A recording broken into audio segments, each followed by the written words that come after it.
SL9 न्यूजच्या सर्व प्रेक्षकांना नमस्कार. आपण बातमी बघतोय ही येवला तालुक्यातून. घडलं असं आहे की येवला तालुक्यातील विंचूर चौफुली अगदी बस स्टँडच्या बाजूला जर आपण गेलात तर तिथं येवला कोपरगाव हा हवे आपल्याला सर्वांना माहीत आहेत. मनमाडून येणारा कोपरगावला जाणारे जे वाहन आहेत आपण माझ्या छायाचित्रामध्ये बघू शकतात. आणि आपल्याला जिथं जो खड्डा दिसतोय त्या खड्ड्याच्या ठिकाणी हे बॅरिकेड लावलेले आहेत. हे बॅरिकेड बघा तुम्ही. हे बॅरिकेड का लावलं असं तुम्हाला माहीत आहे का?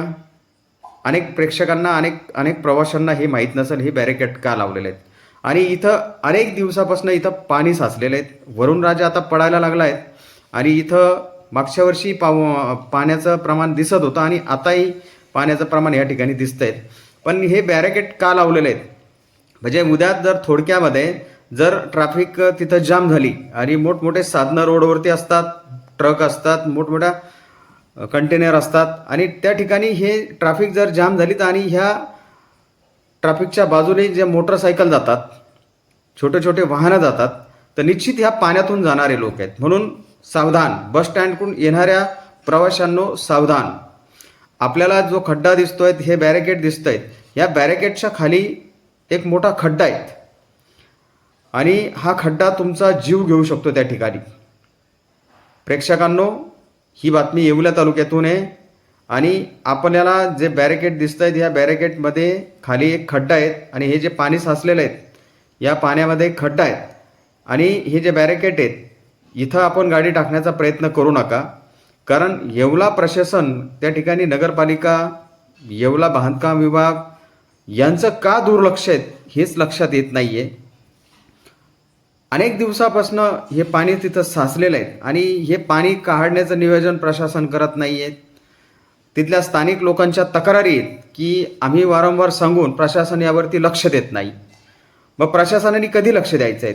जर असं जर तुम्ही बॅरिकेड लावलं आणि बॅरिकेड लावून दुर्घटना थांबणार आहेत का? उद्या जर एखाद्या मोटरसायकलवाल्याची जर दुर्घटना घडली तर याला येवला प्रशासन जबाबदार राहील का? नगरपालिका जबाबदार राहील? बांधकाम विभाग जबाबदार राहील का? तर ह्या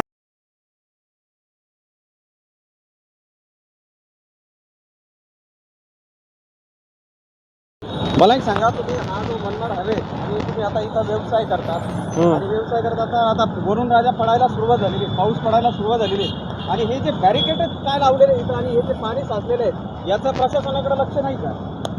आता इथे हा जो खड्डा जवळजवळ 6 महिन्यापासून हा खड्डा येतो.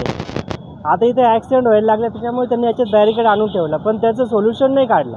इथे फक्त बॅरिकेड लावून ते निघून गेले. इथे काय ॲक्सिडेंट पण होऊ शकतो. लोक येतात त्याच्यात आदळतात खूप. बरं, हे बॅरिकेड कोणी लावलेले? ते रात्रीच्या वेळेस लावले ते नाही सांगता येणार आम्हाला कोण लावलं. प्रशासनाच्याच कुठल्या तरी अधिकाऱ्याने हे बॅरिकेड हां त्यांनीच लावलं असेल पण कोणी लावलं ते माहिती नाही आम्हाला. हे पाणी साचलेलं आहे आणि इथं मोठमोठे खड्डे आहेत, इथं कधी ॲक्सिडेंट झालेले आहेत का? आता लोक पडतात यात खड्ड्यात पडून. पडलेले आहेत हो म्हणजे लोकांना दुखापत या ठिकाणी झालेली आहे हो आणि प्रशासनाचं या ठिकाणी लक्ष नाही ना.